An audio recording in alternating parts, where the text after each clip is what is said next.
Hello everyone, आज चाहिँ हामीले सिजोफ्रेनियाको बारेमा डिस्कस गर्नेछौँ। यो वर्ड भनेको चाहिँ स्विस साइकेट्रिस्ट युगेन ब्ल्युलरले चाहिँ 1908मा कोइन गर्नुभएको हो। दुईवटा ग्रिक वर्डहरू मिलेर चाहिँ सिजोफ्रेनिया बनेको छ। Schizo which means split and phren which means mind. ICD क्लासिफिकेसनको अनुसार चाहिँ यो F20मा चाहिँ पर्छ। अब लागौँ हामी यसको डेफिनेसनतर्फ।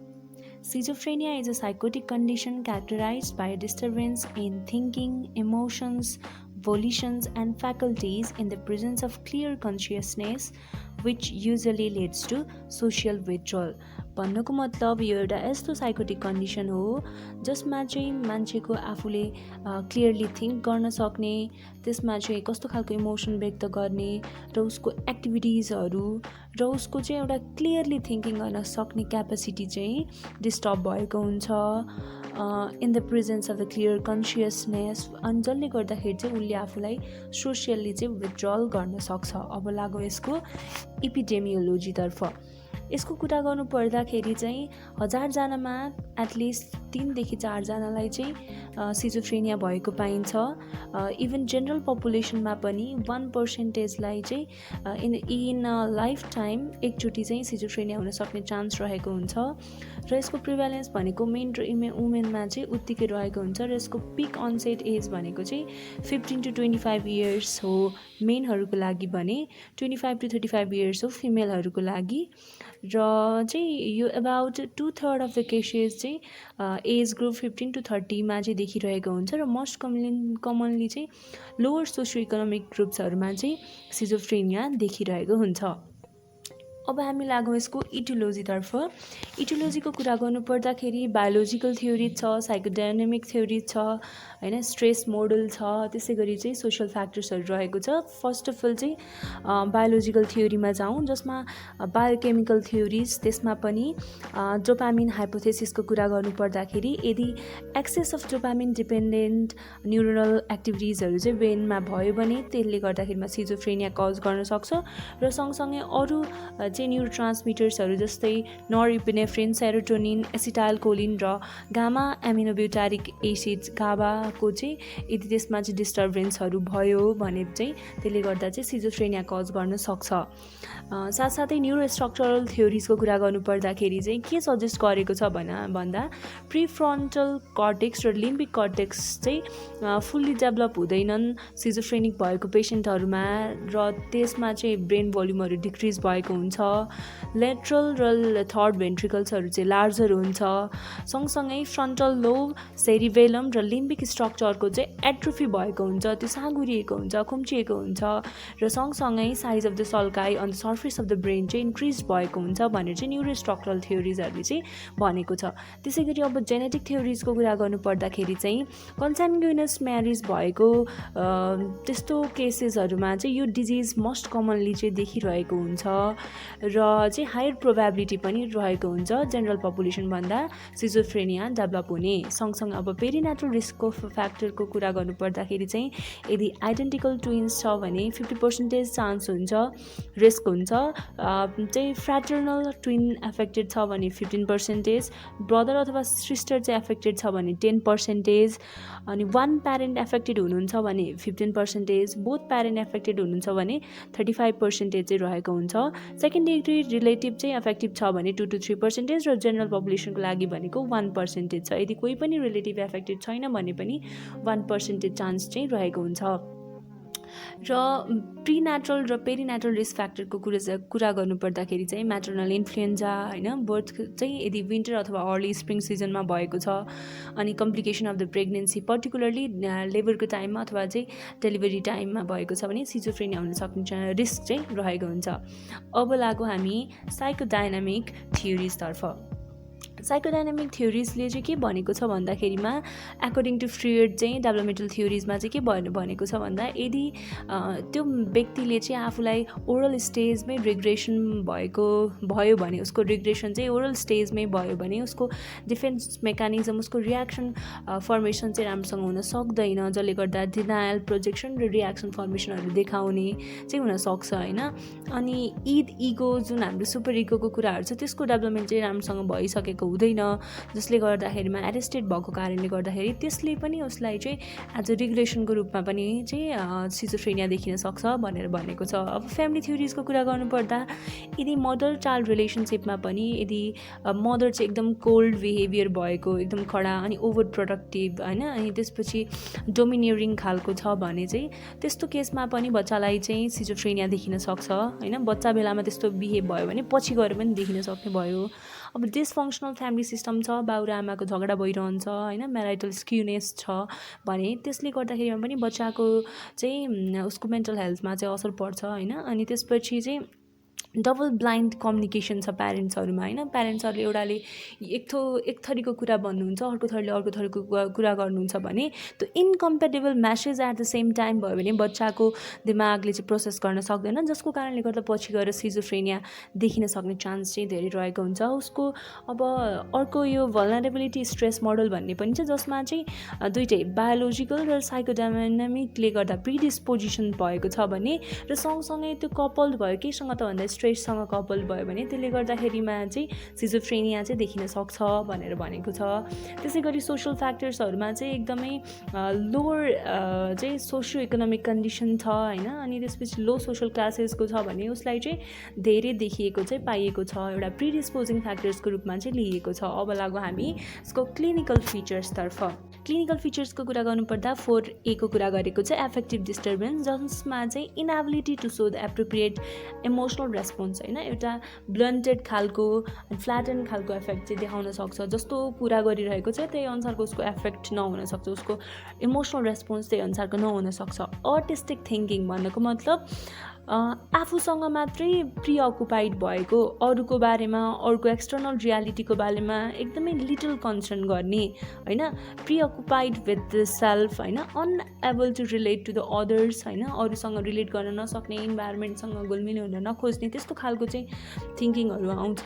त्यसपछि चाहिँ कन्ट्राडिक्टरी अथवा अपोजिङ इमोसन्स एटिट्युड्स हुनसक्छ एउटै सेम पर्सनको लागि अथवा सेम थिङ्सको लागि भने त्यस्तो कन्डिसनलाई चाहिँ हामीले एम्बिभ्यालेन्स भनेर भन्छौँ। र अर्को भनेको चाहिँ एसोसिएटिभ लुजनेस हुन्छ, जसमा चाहिँ उसले लोजिकल्ली थिङ्क गर्न सक्ने चाहिँ एबिलिटी हराएर जान्छ होइन। अनि अनरिलेटेड कुराहरूलाई चाहिँ भन्ने अथवा चाहिँ दुईवटा चाहिँ एकदमै अनरिलेटेड टपिक्सहरूलाई चाहिँ सँगै भन्ने त्यस्तो खालको चाहिँ फिचर्सहरू देखिन्छ। अब अर्को भनेको चाहिँ Snider first rank symptoms of the schizophrenia अनुसार चाहिँ के छ त भन्दा यसमा 11वटा चाहिँ सिम्पटम्सहरू रहेको छ। र यसमा फर्स्ट भनेको चाहिँ आफ्नै थट्सहरू कसैले बोलिरहेको जस्तो सुनिने, अनि हेलुसिनेटरी भोइसेसहरू सुनिने एउटा स्टेटमेन्टको फर्ममा, अथवा कसैले रिप्लाई गरिरहेको जस्तो, अथवा चाहिँ एउटा रनिङ कमेन्ट्रीको रूपमा चाहिँ देखिने, अनि आफ्नो थट्सहरू चाहिँ अरू कसैले चाहिँ रिमुभ गरिदिरहेको छ एक्सटर्नल फोर्सले, एक्कासी थट चाहिँ सिज हुने त्यस्तो खालको हुनसक्छ। थर्ड इन्सर्सनमा चाहिँ त्यो सब्जेक्टले के एक्सपिरियन्स गर्न सक्नुहुन्छ भने एक्सटर्नल फोर्सेसले चाहिँ उहाँमा चाहिँ थट्सहरू इन्सर्ट गरिदिरहेको जस्तो फिल हुनसक्छ। थर्ड ब्रोडकास्टिङमा चाहिँ त्यो सब्जेक्टले चाहिँ आफ्नो थट्सहरू स्केप भएर गइरहेको छ र अरूले पनि मेरो चाहिँ इमोसन्सहरू एक्सपिरियन्स गरिरहेको छ, मेरो वरिपरि हुने पर्सन्सहरूले भन्ने खालको सोचहरू आउने, डिल्युजनल पर्सेप्सन हुने, जसमा चाहिँ प्राइभेट अथवा इलोजिकल मिनिङका कुराहरू चाहिँ एकदम डिल्युजनल थट्सहरू चाहिँ हुनसक्छ। सोम्याटिक प्यासिभिटीमा चाहिँ एउटा बडीले सेन्सेसन चाहिँ स्पेसली सेन्सरी सिम्पटम्सहरू चाहिँ एक्सपिरियन्स गर्ने होइन, सम एक्सटर्नल फोर्सले चाहिँ मलाई यस्तो सिम्पटम्सहरू दिइरहेछ भन्ने खालको चाहिँ आउने खालको हुनसक्छ।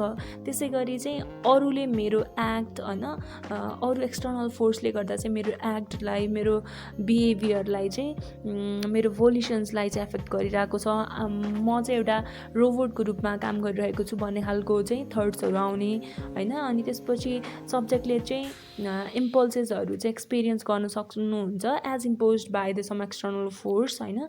त्यसपछि भनेको the subject experiences feelings has been imposed by the some external force.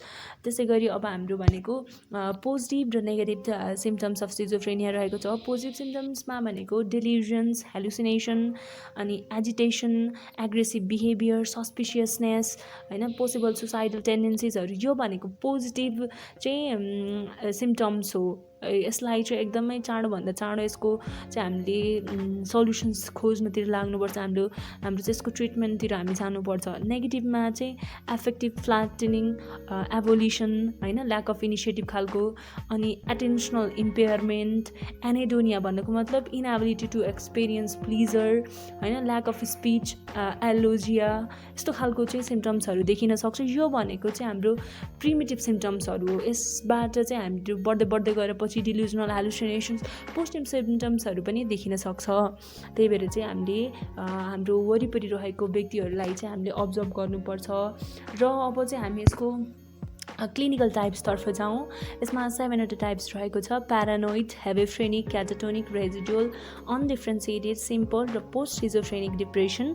Paranoid सिजोफ्रेनियामा चाहिँ एउटा डिल्युजन के हुन्छ त भन्दा यसको चाहिँ बिहेभियर्सहरूसँग मेरो चाहिँ एउटा केही सिग्निफिकेन्स छ भन्ने खालको के, the individual may falsely believe that others are talking about him होइन, उसको बारेमा कसैले केही बोलिरहेको छ कि उनीहरूको इभेन्ट्समा चाहिँ आफूलाई खोज्ने कि मेरो चाहिँ त्यहाँ केही कुरा भइरहेको छ है भन्ने जस्तो चाहिँ डिल्युजन अफ रेफरेन्समा हुनसक्छ। डिल्युजन्स अफ जेलिएसीमा चाहिँ के हुनसक्छ त भन्दा the person sexual partner is unfaithful खालको कि, अब उसको चाहिँ एकदम फेथफुल छैन, अरूसँग लागेको छ भन्ने खालको चाहिँ इरेसनल जजमेन्टहरू चाहिँ हुनसक्छ होइन। डिल्युजन अफ ग्रान्डियोसिटीमा चाहिँ मसँग एउटा यस्तो पावर छ, मसँग जतिको नलेज कोहीसँग पनि छैन, मसँग सुपर नेचुरल पावर छ भन्ने खालको चाहिँ हुनसक्छ। हेलुसिनेटरी भोइसेसमा चाहिँ जसले चाहिँ थ्रेटनिङ कमान्ड्सहरू पेसेन्टलाई दिने अडिटरी हेलुसिनेसनहरूले फिल गरिरहेको हुन्छ भर्बल फर्ममा चाहिँ होइन, एज हमिङ साउन्डहरू, लाफिङ, विस्लिङ, यस्तो खालको चाहिँ हुनसक्छ।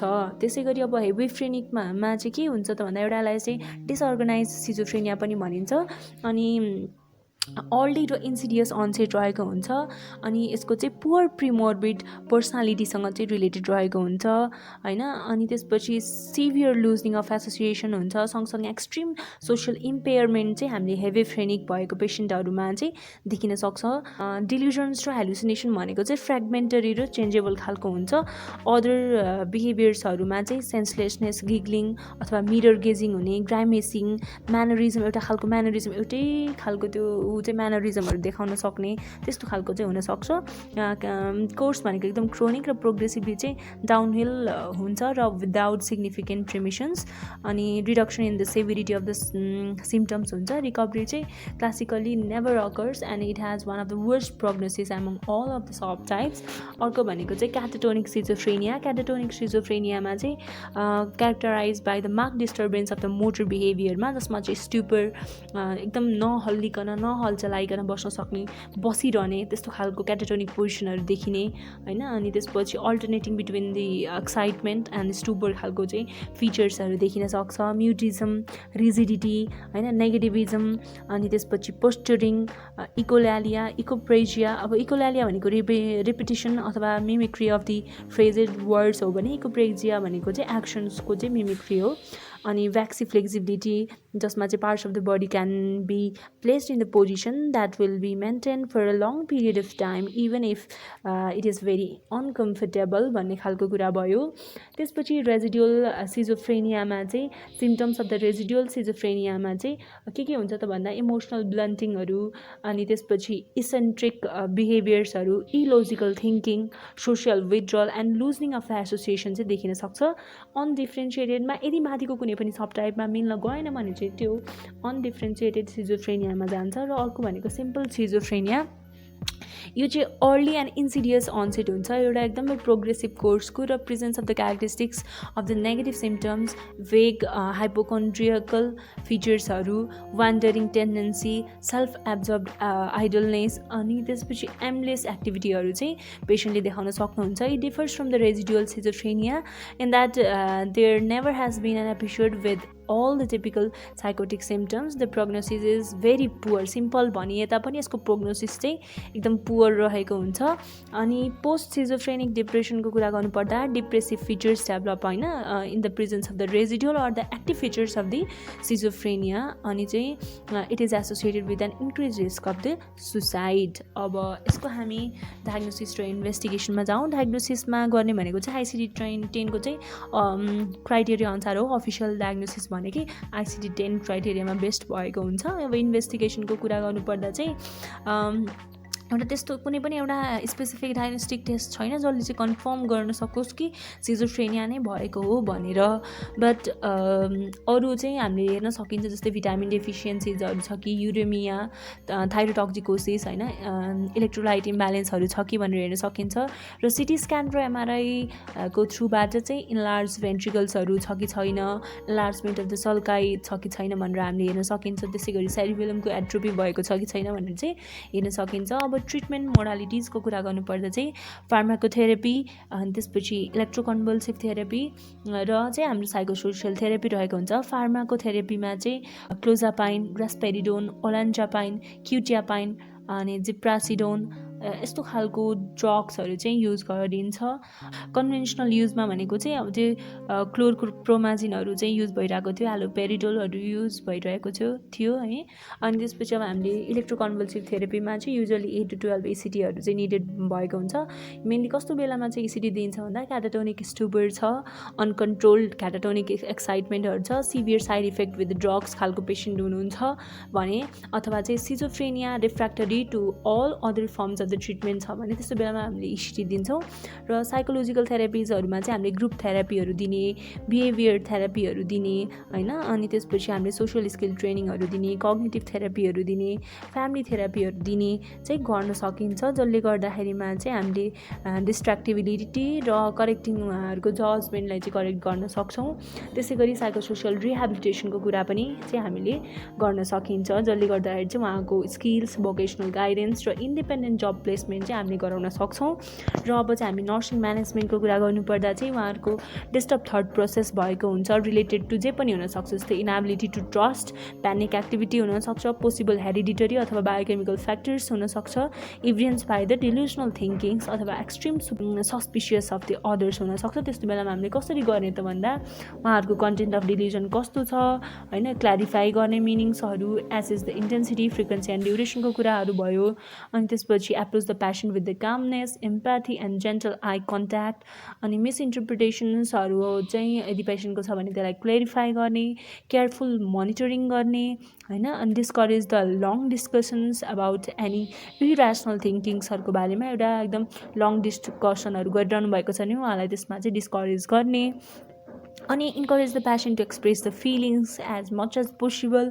हामी साइकेट्रिक पेसेन्टहरूमा गर्न सक्ने भनेको त्यही अब पेसेन्टको पार्टिसिपेसन इन्करेज गर्ने होइन, आफ्नो प्रोभाइडिङ केयरमा, अथवा चाहिँ बट त्यसमा चाहिँ हामी फोर्स गर्नु चाहिँ भएन है, educate the patient and family होइन। अनि त्यस्तो गर्न सकिन्छ, हामीले आफूले टाइम दिने, नहतारिने, त्यो चाहिँ हुनसक्छ। अरूको सेकेन्ड डायग्नोसिस के हुनसक्छ भन्दा ineffective health maintenance related to the inability to trust, extreme suspiciousness, evidence by the poor diet intake हुनसक्छ। उहाँले चाहिँ मेरो अब खानामै पानीमा अथवा खानामा चाहिँ के मिसाएर दिएको छ भन्ने खालको त्यस्तो थट्सहरू आउनसक्छ। त्यस्तो बेलामा चाहिँ हामीले मालन्युट्रिसनको लागि एसेस गर्नुपर्ने हुन्छ, डिहाइड्रेसनको लागि एसेस गर्नुपर्ने हुन्छ, उहाँको फुड र फ्लुइड इन्टेकलाई चाहिँ मोनिटर गर्नुपर्ने हुन्छ। Suspicious patients sleep may be disturb हुनसक्छ, त्यही भएर चाहिँ एडमिनिस्टर सिडेटिभ्स होइन, इफ निडेड नर्मल स्लिपको लागि चाहिँ त्यस्तो गर्नुपर्ने हुनसक्छ। If the patient is suspicious or is reluctant to take medication, allow the patient to open the sealed medication pack। अब आफैले नै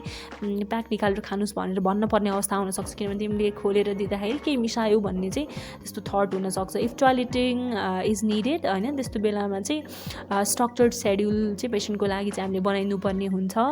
अनि त्यसपछि पेसेन्ट्सको चाहिँ हामीले सेल्फ केयर एक्टिभिटिजहरू मिट भएको छ कि छैन त्यो हेर्नुपर्ने हुन्छ होइन। योहरू कुराहरू चाहिँ हामीले गर्न सकिन्छ। एउटा रोल मोडल एप्रोप्रिएट बिहेभियरको लागि चाहिँ हामीले चाहिँ बन्न सकिन्छ। अब अरू पनि हुनसक्छ, जस्तै सेल्फ केयर डेफिसिटहरू हुनसक्छ रिलेटेड टु विथड्रल बिहेभियर होइन, पोटेन्सियल फर द भोइलेन्स अथवा सेल्फ डिरेक्टेड अथवा अर डिरेक्टेड टु अदर्स हुनसक्छ होइन, कमान्ड हेलुसिनेसन्सले गर्दाखेरिमा। अनि अरू भनेको risk for the self inflicted अथवा लाइफ थ्रेटनिङ इन्जुरी हुनसक्छ, disturb sensory perception related to panic activities अथवा चाहिँ अरू डिसअर्डर थट सिक्वेन्सिङले गर्दा हुनसक्छ, सोसियल आइसोलेसन हुनसक्छ रिलेटेड टु इनएबिलिटी टु ट्रस्टले गर्दाखेरिमा। अब त्यो रिलेटेड पनि हामीले चाहिँ नर्सिङ इन्टरभेन्सनहरू गरेर हामीले पेसेन्टलाई चाहिँ सक्दो राम्रो अवस्थामा ल्याउन चाहिँ हामीले ट्राई गर्नुपर्छ। हवस् त, धन्यवाद।